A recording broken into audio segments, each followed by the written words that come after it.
До преди 5 години на святото място беше само скалата, върху която според легендата слязла Света Богородица с младенеца, за да избави от изтезания един вярващ човек.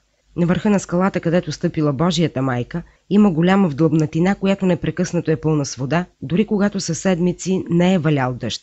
От 5 години там има малък храм Рождество Богородично, построен с волята и ръцете на 78-годишния дядо Нейчо от Старозагорските бани и с помощта на много дарители и добри хора. Щастлив е, че тук идват много хора, на които да каже блага дума. На всички брати и сестри здрави, най-важното. И всички брати и сестри да се обърнат към Бога и да вярват. Да вярват и да бъдат човеци. Дядо Нейчо със свои приятели се направили скамейка, засадили са дръвчета и цветя и се надяват до година да успеят с помощта на спонсори да бъде асфалтиран пътя до местността. Край скалата има завързани кърпи и шалове. Така хората вярват, че се освобождават от злото и от болката.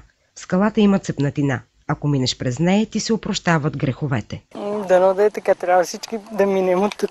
Според вярващите, на скалата хората се зареждат с енергия и незабелязано проблемите им се решават, но трябва да се дадат равносметка, за да продължат живота си по-мъдри и по-добри.